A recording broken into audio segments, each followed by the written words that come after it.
그리고 우리나라 환율이 가장 최근에 2008년에 1,300원이 넘었죠. 그때는 일시적으로 월말 기준으로 1,530원도 넘어섰거든요. 과연 그런 시기가 올 것인가? 이게 우리 그 시장의 관심사 아닙니까?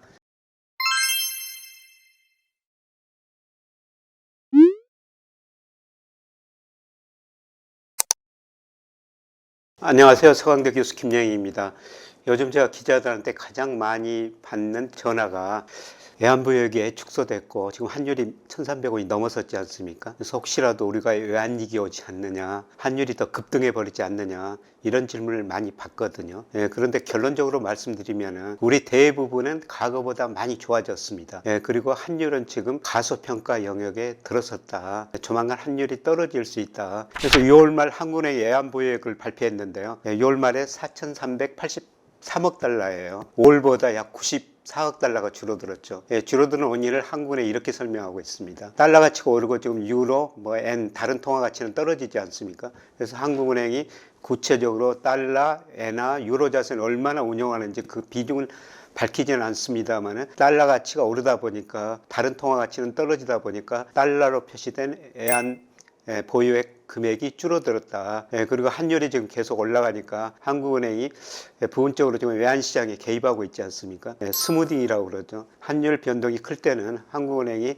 외환을 가지고 환율 시장에, 외환시장에 개입할 수가 있습니다. 그래서 어떻든 환율 좀 올라가고 외환 보유액이 94억 달러 지난 6월에 축소됐는데요. 그런데 이제 문제는 최근 몇 개월 동안 계속 축소되고 있죠. 예를 들어서 작년 10월 달에 외환 보유액이 4,692억 달러였었어요. 근데 6월 달에 4,383억 달러니까 거의 300억 달러 정도 축소된 거죠.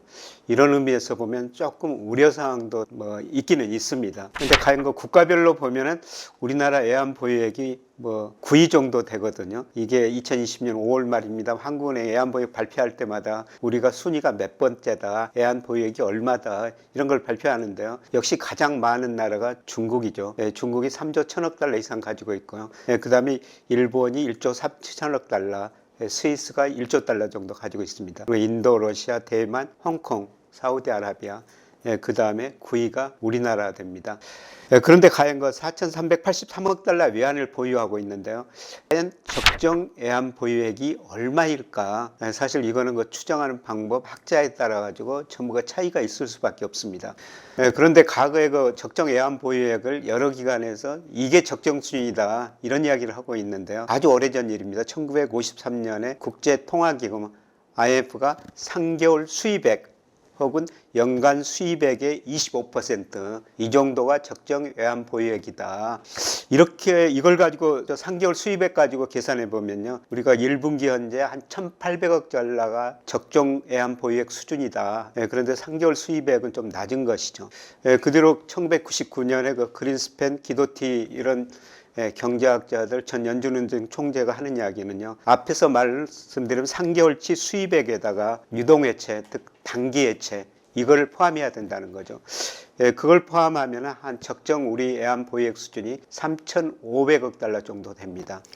국제결제은행이 2004년에 또 발표를 했었는데요. BIS라고 그럽니다. 여기서는 3개월치 수입액에다가 단기외채, 그 다음에 외국인 포트폴리오 투자 자금의 3분의 1 수준, 이 세 개를 합치는 거라는 겁니다. 이 포트폴리오 투자라는 것은 외국인들이 가지고 있는 우리 주식 채권 정도 되죠. 이게 원화 기준으로 한 1,000조 가까이 되는데요.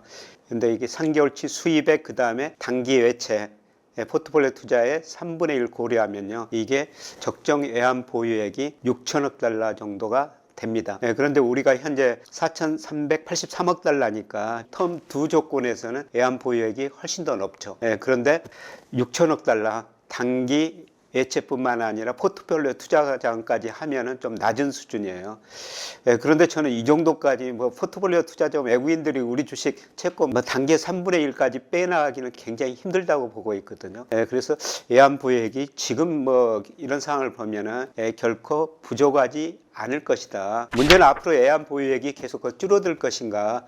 그리고 우리나라 환율이 가장 최근에 2008년에 1,300원이 넘었죠. 그때는 일시적으로 월말 기준으로 1,530원도 넘어섰거든요. 과연 그런 시기가 올 것인가. 이게 우리 그 시장의 관심사 아닙니까?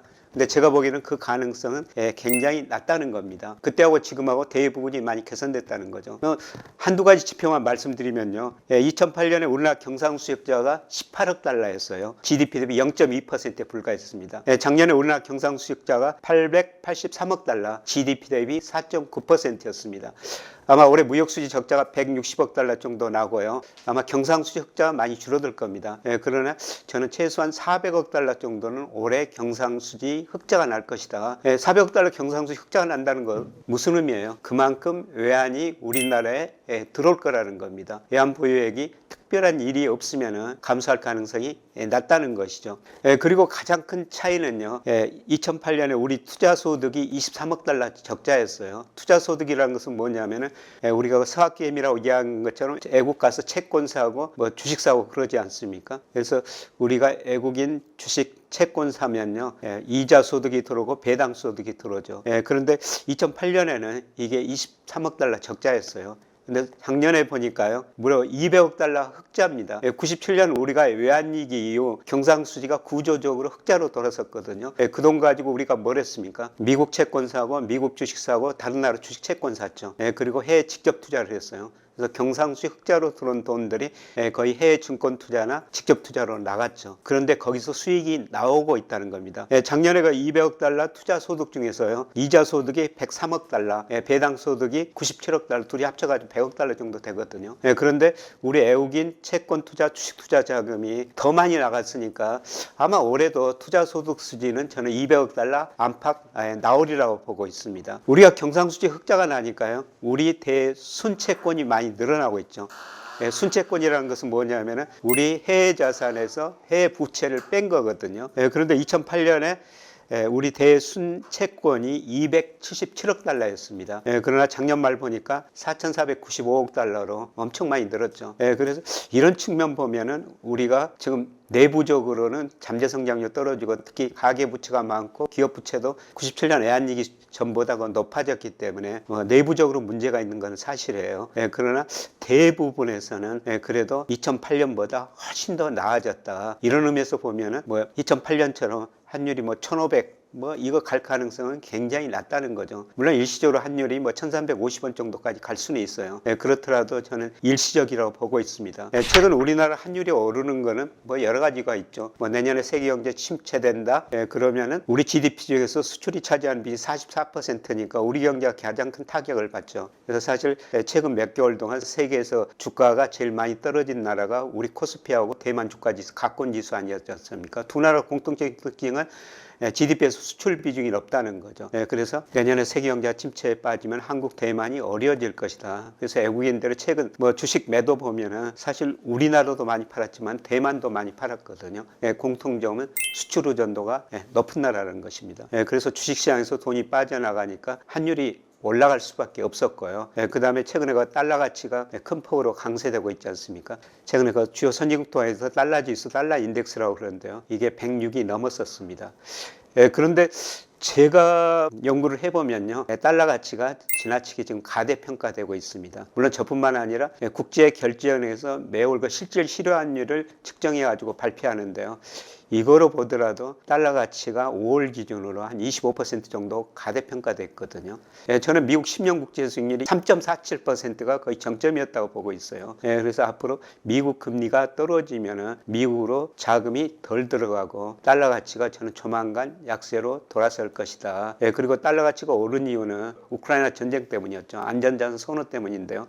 그것도 106. 물론 여기서 달러 가치가 조금 더 올라갈 수가 있습니다. 그러나 그런 상황도 충분히 반영되지 않느냐, 이렇게 지금 보고 있습니다. 그래서 저는 3분기 중후반으로 갈수록 달러 가치가 떨어지고 원화 가치는 상승한다. 그래서 1,300원대 환율은 너무 높고요. 제가 지금 장기 추세로 구해보면 환율 추세가 한 1,200원 정도 나오거든요. 저는 올 연말 내년 상반기 가면서 환율이 점차 1,200원에 접근해 가리라고 생각합니다. 환율과 우리 주가는 아주 밀접한 연관관계가 있죠. 제가 그림 하나 여러분한테 보여드리겠습니다만, 두 개가 같은 방향으로 움직인다고 보여드리기 위해서 환율은 축을 좀 거꾸로 그려놨어요. 그래서 보면 거의 다 같은 방향으로 움직이지 않습니까? 그런데 인과관계를 제가 분석해 보니까요, 주가가 원인이 되고 환율이 결과 정도로 나옵니다. 무슨 의미냐면은 주가가 올라가야지 환율이 떨어졌다는 겁니다. 주가가 올라가야지 원화 가치가 상승했다는 것이죠. 그래서 저는 최근 주가가 1,300m로 떨어졌습니다만은 여러 가지 비해서 지금 적정 수준을 가소평가하는 수준이다. 그래서 여기서는 크게 떨어지지 않고 제가 3분기 중후반 특히 정확히 매도는 알 수가 없습니다. 8, 9월쯤에는 주가가 한번 반등할 것이다, 이런 말씀을 드렸는데요. 아마 그 무렵에 환율도 떨어지고 주가가 올라가고 원화 가치도 올라가는 그런 모습이 동시에 나타나지 않을까, 이런 생각을 해봅니다.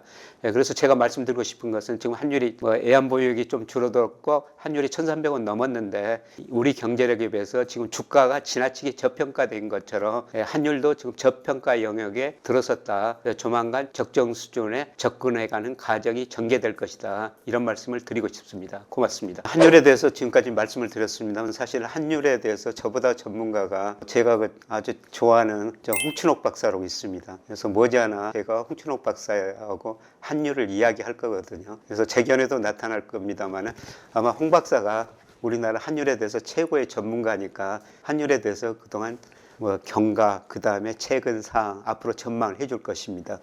그리고 우리가 한을 어떤 식으로 투자해야 되느냐, 이런 방안까지 구체적으로 홍 박사가 제시해 줄 테니까요.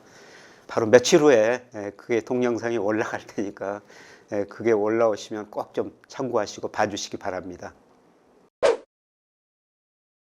경제스쿨 애독자 여러분들, 올해 투자하기 참 어렵다는 이야기를 많이 하시는데요. 위기를 기회로 바꿀 수 있는 준비를 잘 해두신다면 지금이 바로 부를 축적해 나갈 좋은 타이밍이다. 그 타이밍을 한 번은 실패로 놓치지 않으면 하는 간절한 바람으로 같이 공부하는 투자스쿨도 열심히 준비해 하고 있으니 투자가 어렵다고 생각하는 분들도 함께 해보셔도 좋겠습니다. 설명글을 확인해 주시고요. 그럼 여러분 모두들 늘 좋은 오늘 되시길 바랍니다. 감사합니다.